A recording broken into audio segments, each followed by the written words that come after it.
Hey guys, this is Prowl 1701, and today we are taking a look at the lightsaber that I am astounded exists, the Ultrasabers Omen.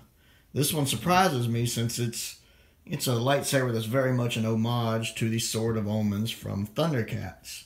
And I'm a huge Thundercats fan. The Sword of Omens is my favorite sword of all time, with lightsabers being my second favorite and Excalibur being my third, but I love the Sword of Omens. I'm a huge Thundercats fan. I was very little when the original cartoon came out, but it was my favorite cartoon as a kid.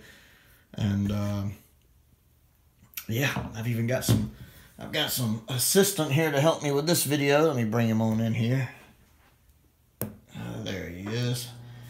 His name is Lion-O. He's the Lord of the Thundercats. He's also holding a Sword of Omens right here.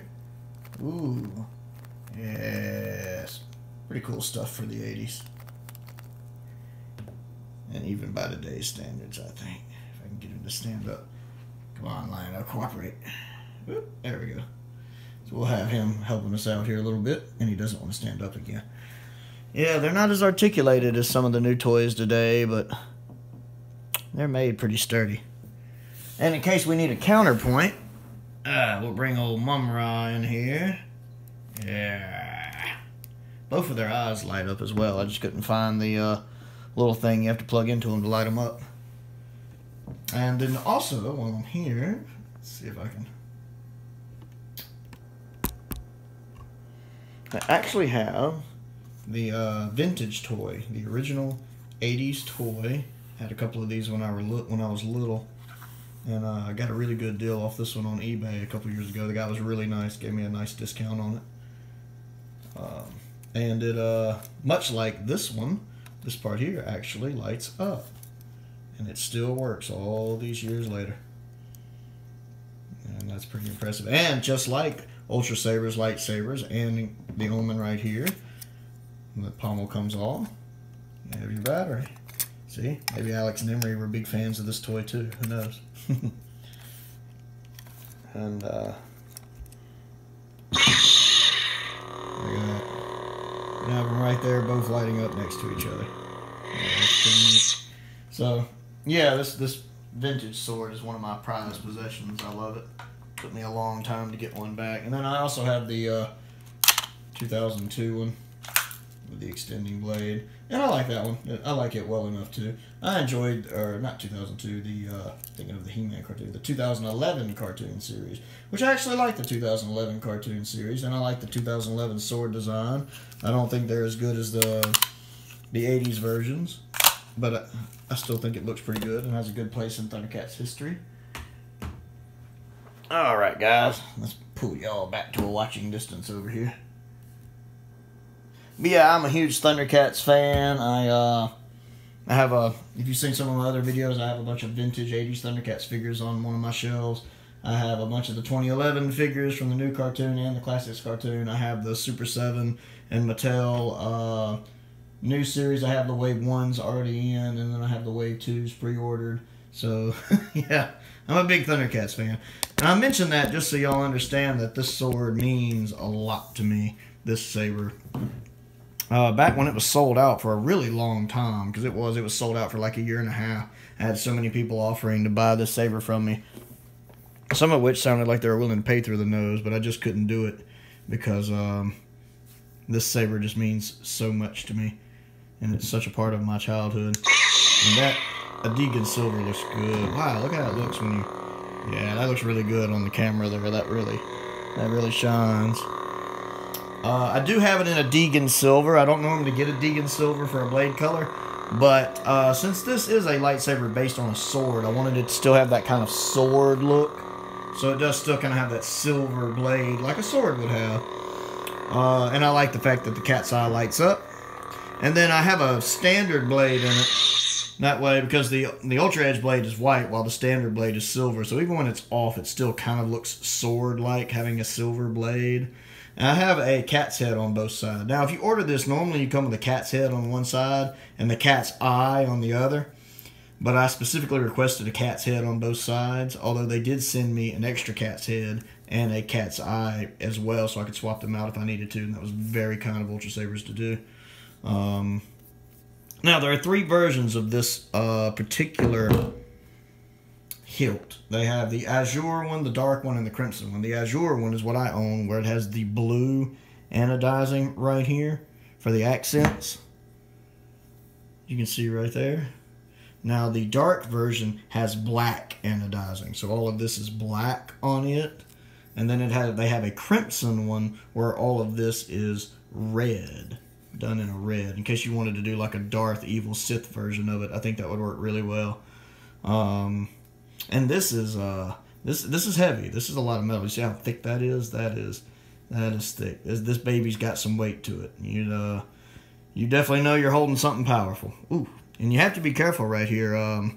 These are a little sharp, and matter of fact, one of the edges, you can see it right here, has gotten dinged while we were lightsaber battling, and right there, if you're not careful, it will scratch the mess out of you. I know Eric scratched his arm on it one time, and he was a bit moody about it, so be very careful. Now, this can disassemble. It's got a couple screws right here. You can disassemble this whole piece. Also, this piece is MHS compatible, so this whole piece right here can come off, and you can take a regular saber emitter, like the Manticore emitter or something, and put it on here, because this does have a pretty unique look right here, the actual handle, in case you want to make just kind of your own Franken saber with it. And also the pommel comes off, because the batteries are kept in there. You're going to screw it, pull the batteries out, charge them, put it back in, screw it back up. You can put a different pommel on here as well if you like. I have the AV switch in blue, because I wanted it to kind of match the blue on the anodizing of the saber, just to kind of keep a common theme there. It's got a V3 soundboard, which was standard at the time, which only holds 1 sound font. If you want to change it, you have to hook it up to a computer. It's either a micro cable or a mini cable. I get them mixed up. That connects this to a computer. You can change sound fonts.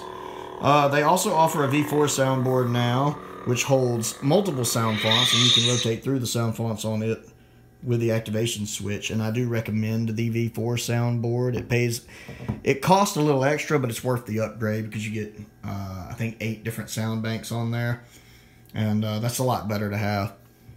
This one has the Obsidian sound font, their default one, because I actually am really fond of that one. That's a good sound font to have. This is really, really detailed. There's a look at the speaker. Now, zoom back out a little bit. There we go. There's the speaker, so it's not right up in your face. But it's definitely one of my most prized sabers. I'd hang it on my wall, but I'm worried the weight of the thing wouldn't support it. The nails wouldn't support it, or anything I hung it with wouldn't support it. Let's go ahead and pull it around so I can kind of, yes, I need to clean my kitchen severely. I have so little free time. Alright, let's see if I can actually get myself in better camera range this time. I know the Crimson Reaper video, I was a little off to the side, because I didn't pay attention to where the saber's field of vision was. Alright. Again, this thing is huge. Granted, I'm a smaller guy, but this thing has got some weight to it. This is never something I would duel with. This is more a showpiece, and I like to pick it up and kind of swing it around a little bit, because it's the sword of omens. Actually, I picked it up earlier today for the first time in a long while. It had just been tucked in a corner, and it gave me that feeling of sight beyond sight. It's got a weight to it. It definitely feels like you're freaking dealing with a broadsword or a claymore. Or, it's huge. But it feels great. It's very comfortable to hold. It's just got a lot of weight because this emitter is so heavy.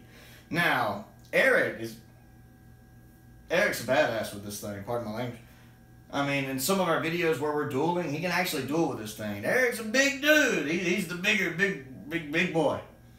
And there's actually one of the videos where he's fighting Ian and Ian's girlfriend at the time, Felicity. He's fighting both of them off at the same time, right there. And he wins, fighting both of them at the same time. He wins with this. I didn't know anybody that big could move that fast. I don't know how he does that.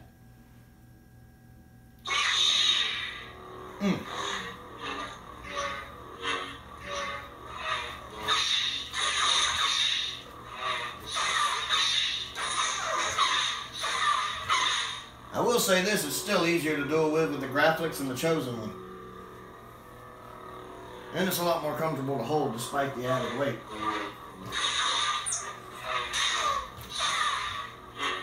I would absolutely love to see this used in a cosplay.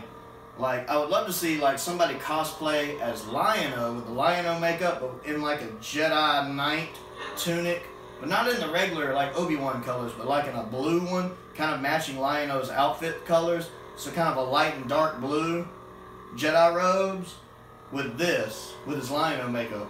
And I think that would be a really cool cosplay, Lion-O Jedi Knight. And I would love to see that. I have a feeling the Ultrasabers guys would get a kick out of that.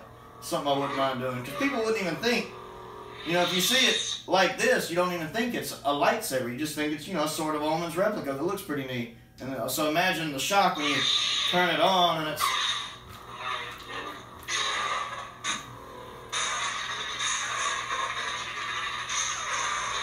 Of course, you got your saber lock up. So that's pretty amazing. I fanboy over this thing a lot. I really do. And it's pretty bright. I'm still probably at the edge of the vision again, aren't I? You can see how well it illuminates. It is very, very bright. I'm still trying to make sure I don't break one of the light bulbs. Because I'm convinced I'm going to break one of the light bulbs. If it happens, I'm leaving it in. That will stain for the Buddha. But it's bright. It's very comfortable. Like I said, it's heavy, but it's easier to use than some of the other hilts that weigh less. Like, I would never duel with a Graphics or a Scorpion or a Chosen one. But this, while I don't think I would duel with it, I probably could, at least briefly. The Scorpion, I duel with that thing for 3 seconds. I need a nap for a week.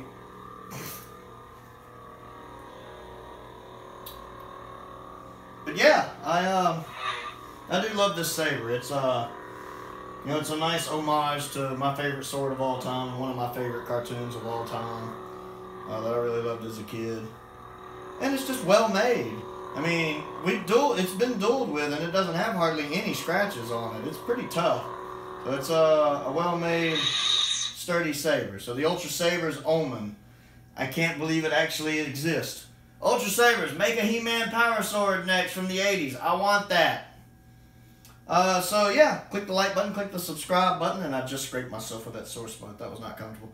Or with that sharp spot. Don't forget to check out my other channel, Another Sci-Fi Guy, where I discuss all things sci-fi, like Doctor Who, Star Wars, Babylon 5, Battlestar Galactica, all that fun stuff. And most importantly, as always, thank y'all for watching.